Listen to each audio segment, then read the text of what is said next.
And welcome back to Jurassic Art and Customs. Long time no see. I am finally getting into this newfangled Hammond collection that's been released this year. And I gotta say, it is absolutely everything I've ever dreamed of as a child for this toy line, as a collector too. I don't typically like to go over the packaging, but I think Mattel's gone pretty above and beyond with this. It's got a nice little still from the movie, a nice render of the figure, and a nice little paragraph there just for funsies. And the details on the figure itself are just spot on, as you would expect with a collector figure like this. And this just tickles the absolute spit out of me. They've added the in-scale infant velociraptor from the first movie. The figure also comes with some interchangeable parts, namely the hands and the head. You get a nice gloved version of the left hand, and on the right hand he's holding the sickle claw. And of course, the iconic road flares making another return. Small gripe, but I do wish they would kind of change up the smoke shape. I think that would be a little fun. The hat is a little more detailed, a little more textured there. I'm not sure if the string on it came with the Legacy collection, but that's present here. It's got some nice articulation all throughout. The glasses pop out of the head.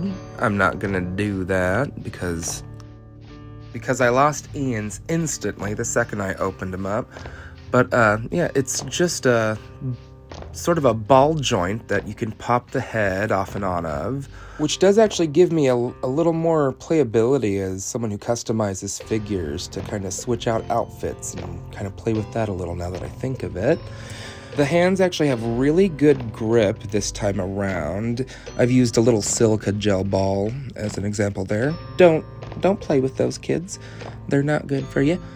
But yeah, much improved articulation with the wrists and the elbows. Just pretty much any joint you could think of, you can manipulate and do some interesting things with, as you can see there.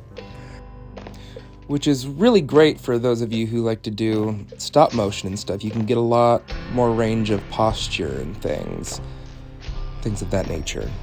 The legs are also very well articulated. He can do the splits.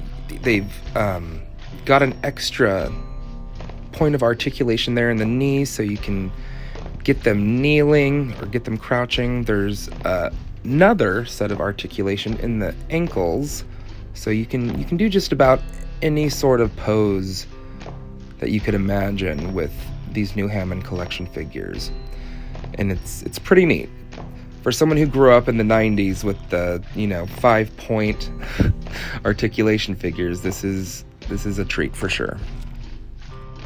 And here's a bit of a closer look at the sickle claw hand. The paint doesn't quite reach all the way down in there, so I think I will touch that up. But it's a fun detail that they've added here. It really is. And I will demonstrate. The hands pop out really easy. You just pinch and pull and pop like that.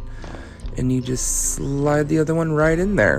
And it's nice and firm. You still have the wrist articulation.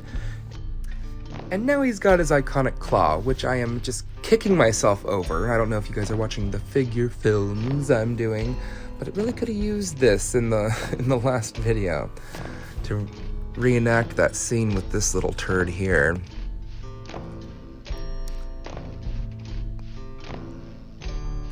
Yeah, it's just too fun of a detail. Super satisfied with what they've done. And the other hand pops out just the same way, and then here's a closer look at the gloved hand. I was so confused when they first released the images. I'm like, why is there just one unpainted hand? But it's the gloved hand, so we can hold the baby raptor without getting it sicky with all his icky human germs. And my word, is it tiny. I am paranoid every second I have this little guy outside of the packaging. But they got some great detail on there. I think what they do is they, design it all on, with computers, and then just shrink it way down to whatever size they want, so they can really get these tiny little in-scale figures, which for someone like me is just a dream, because I will not be satisfied until I have the entire franchise from frame to frame in my house. And for once, the accessories fit really well into the hand. But anyway, if you're subscribed to my channel, you're probably here for customs, so I'll get on with it. I've done a little bit of a wash on Alan's shirt just to give it more of a jean look, give it some texture and detail. There really wasn't that much customization I did with this figure because all the details are already so there. And this is definitely the smallest figure I've ever tried to paint. I've got a little more detail on the boots there. I've painted the rubber of the soles different than the rest of the boot. And here's a little more on the raptor. Seriously, I had to practically jam that tail in my fingernail to get any sort of grip in order to paint it. And even the camera is really not picking up as much detail as I tried to add.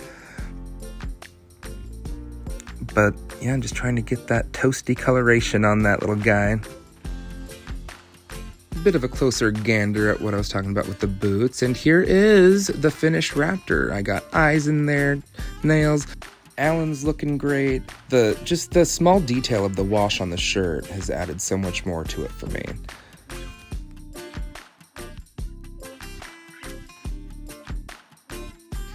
I did feel like the sculpt on the tail of this little guy was a bit thinner than it needed to be, so I did kind of build that up with a little bit of a tinted lacquer.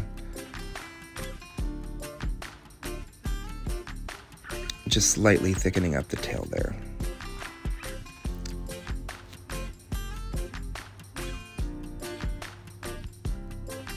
Just trying to get some detail so you can see.